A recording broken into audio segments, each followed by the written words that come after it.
যাই হোক, আমি মঞ্চে ডেকে নিব এমন একজন সিনিয়রকে যে উনি আমাদেরকে এমনভাবে কাজটা শেখাচ্ছেন। আজকে ভারতবর্ষের বুকে উনি এমন একটা সংস্থা ছিলেন যেখানে প্রায় 17,000 টিম নিয়ে কাজ করেছেন। কত হাজার? 17,000। তো ইডব্লিউপি আমাদের বেঞ্জু স্যারের সত্যি নসিব ধরতে যায়। তো আজকে এই মঞ্চে ডেকে নিব সুদূর বহরমপুর মুর্শিদাবাদ থেকে আসছেন আমার আব্দুল রব স্যার। ওনাকে আমাদের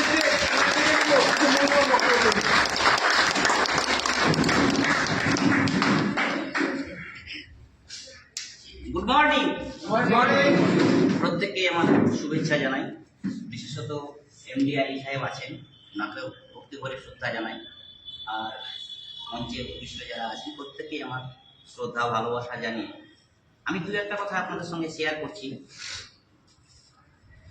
দিন তিনেক আগে আমার শ্বশুরমশাই মারা গেছে, খুব দুঃখজনক অবস্থায়। কিন্তু আমি এই কটা দিন খুব অসুবিধার মধ্যেও ছিলাম। তো যাই হোক, মিটিং ক্যান্সেল করা যাবে না, প্রথম শর্ত। সেটা একটা টপ লিডারের জন্য যেটা প্রযোজ্য, একজন ডাউন ফিগারের লিডারের জন্য সেই প্রযোজ্য। তাহলে আমি যদি কষ্ট করে সে শুধু বহরমপুর থেকে আসতে পারি, নেক্সট টাইম যদি কারো কোনো বিপদ আপদ হয়, প্রত্যেকেই কিন্তু লাস্ট ডেটেও কিন্তু এসে সিনিয়রদের সঙ্গে দেখা করতে হবে। তো যাই হোক, আমি যখন সর্বপ্রথম কোম্পানির ম্যানেজমেন্টের সঙ্গে বসি, তখন দুটো জিনিস ফলো আপ করে দেখলাম যে কোম্পানির উদ্দেশ্যটা কী, মানসিকতাটা কী। তো লাস্ট ফিনিশিং দেখলাম যে কোম্পানির ম্যানেজমেন্টের মানসিকতা খুব ভালো। তারপরে আমি কিন্তু নানাবিধ চিন্তা ভাবনা করে তখন কিন্তু কোম্পানির প্ল্যান, কোম্পানির প্রোডাক্ট যে অ্যাভেলেবেল ছিল তা না, আমি কিন্তু তখন জয়েনিং করলাম। জয়েনিং করার পর সর্বপ্রথম আমি বহরমপুরে মার্কেটিং করি আর রামপুরহাটে করি। তো আপনারা সর্বপ্রথম যে প্ল্যানটা দেখলেন স্যার দেখালো, প্ল্যানের ভিতরে দুটো জিনিস ফলো আপ করে দেখবেন যে লেফট এবং রাইট দুটো দিকে কিন্তু আমাকে ম্যান লাগবে। কারো যদি এক সাইডে ম্যান হয়, হতে হতে হতে হতে চলে গেল, গিয়ে দেখছেন যে 1000 ম্যান হয়ে গেছে, আর একটা সাইডে কিন্তু একজনও আসেনি। নেগেটিভ না পজিটিভ? নেগেটিভ। বাট আমি বলছি ওটা পজিটিভ। কেন? যখন এক সাইড হয়ে গেছে তখন আপনার আর একটা সাইড হতে দেরি লাগবে না। এখানে কিন্তু প্রত্যেকটা এমএলএম গাইডলাইন্স ফলো আপ করে যদি দেখেন তো দুটো কিন্তু ম্যান লাগবে, লেফট উইথ রাইট। আবার যদি কেউ মনে করে যে আমি লেফটে 4টা রাখবো, রাইটে 4টা রাখবো, হবে না? হবে না? হবে। কেন হবে? যে প্ল্যানটা ভালো ভালো বুঝতে হবে। আপনার অন্তরের অন্তঃস্থল থেকে যদি প্ল্যানটাকে না বুঝতে পারেন, আবার সিনিয়রের সঙ্গে বসুন, তাহলে কি হবে? প্ল্যানটা টোটাল ভেরিফিকেশন করে আপনি দেখতে পাবেন। আমার মাথার উপরে কেউ আছে সিনিয়র? Yes or no? মনে হয় নেই। তাহলে আমি যদি পারি, আপনারা পারবেন না কেন? ঠিক বলছি না ভুল বলছি? আমার তো যুক্তি দেওয়ার মতো কেউ ছিল না। আপনাদেরকে যুক্তি দেওয়ার মতো উপরে সিনিয়র সবাই আছে, আমি আছি, সবাই আছে। আমি তো সব দিন আসতে পারবো না। বাট আপনাকে আপনার জায়গায় কমপ্লিটলি শ্রদ্ধার সঙ্গে মার্কেটিং করে বড় হতে হবে। সর্বপ্রথম যে কথাটা বলি যে টিম কিভাবে করব আমরা। আমি মনে মনে ভাবছি যে এ তো অন্য একটা কনসেপ্টে আছে, ও আসবে না। বন্ধু, ওই যে কনসেপ্টে আছে সেই বন্ধুটাকেই আপনি প্ল্যানটা সাবমিট করুন। ও 105% গ্যারান্টি সহকারে বলতে পারবো, যদি আপনি প্ল্যানটা ভেরিফিকেশন করে আপনি দেখাতে পারেন, ও 100 ভাগের মধ্যে 100 ভাগই আসবে। তাহলে ম্যান জয়েনিং এর থিওরি কখনোই একটা, আপনার বাড়ি হয়তো মল্লারপুরেই দুটো দিচ্ছেন, লেফটেও দিচ্ছেন মল্লারপুরে, রাইটেও দিচ্ছেন মল্লারপুরে। আপনার বাড়ি বহরমপুরেও দিচ্ছেন একটা, বহরমপুরের ওপারে একটা দিচ্ছেন। তাহলে কি হবে বলুন তো? আলটিমেটলি যে ক্যারিয়ারের যে স্বাদ, সেটা কিন্তু আপনি কখনোই পাবেন না। ক্যারিয়ারের স্বাদ পেতে গেলে আপনাকে সর্বপ্রথম এমএলএম গাইডলাইন্স বলছে, আমি না, আপনাকে দুই সাইডে দুটো দিতে হবে। কোন সাইডে? যদি রামপুরহাটে একটা দেন, আপনাকে এর ডিস্টেন্স অনেকটা একটা দূরে আপনাকে আর একটা দিতে হবে। দুটোকেই দিকবাহাল করতে হবে। তো দেখবেন নেটওয়ার্ক ডিভিশনে কি হয়, একটা সাইড বড় হতে হতে হতে 1000 2000 ম্যান হয়ে গেল। কেন হলো না? আপনি তো অ্যাক্টিভ না।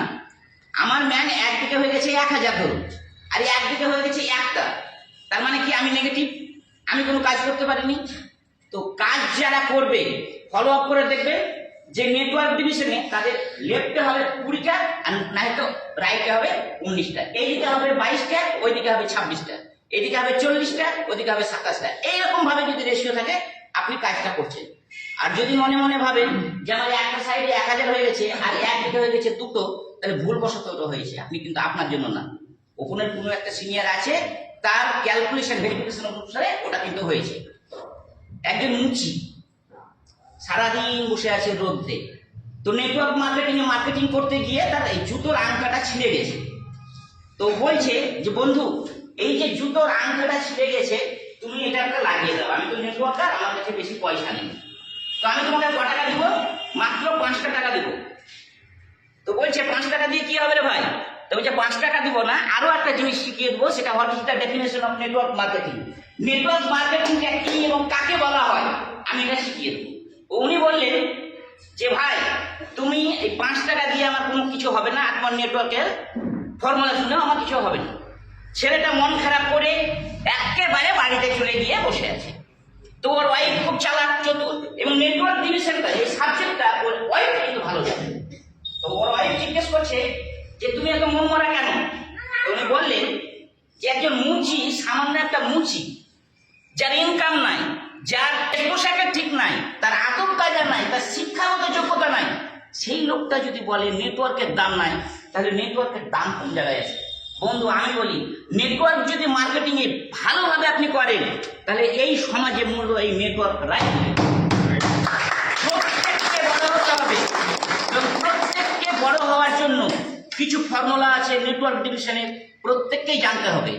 এবং এই মুহূর্তে আমি যেটুকু জানি যে এই মুহূর্তে আমরা যারা আছি উপরে এবং নিচে সামনে সবাই কিন্তু লিডার। এই লিডার LEADER অনেকগুলো ডেফিনেশনের মানে আছে, প্রত্যেকটা মানে ভেরিফিকেশন করে যদি দেখা যায় এর আসল উদ্দেশ্য হচ্ছে সততা। আপনি বলতে পারবেন যারা নেটওয়ার্ক করেছে তারা কোনোদিন কারো বেইমানি করেছে? করেনি। যারা সব কিছু জানে, আপনি মার্কেটিং করতে গিয়ে দেখছেন যে এই ব্যাটা সব জানে, ও কিন্তু নেটওয়ার্কার না। ভালো করে ফলো করে দেখবেন, ও জীবনেও দাঁড়াতে পারেনি, অদূর ভবিষ্যতেও পারবেন না। আপনারা প্রত্যেকটাই দাঁড়াবেন যদি EWP এই ম্যানেজমেন্টের মানসিকতার উদ্দেশ্যকে সফল করতে পারেন। এবং এই কোম্পানিকে আপনাকে মনে মনে ভাবতে হবে এই কোম্পানিটাকে আমি বড় করব। যদি কোম্পানি বড় হয়, আপনারা প্রত্যেকটাই বড় হবেন। এবং এই কোম্পানির যা প্ল্যান করা আছে, এই প্ল্যানটা যদি ভালো করে ভেরিফিকেশন করে আপনি দেখেন, টাকা যদি উড়াতে চলে যান, বাড়ি অব্দি যাবেন, আপনার টাকা শেষ হবে না। প্রত্যেককে ভালোবেসে অন্তরস্থল থেকে শ্রদ্ধা জানি আমি আমার সংক্ষিপ্ত আলোচনা শেষ করছি। Thank you, sir.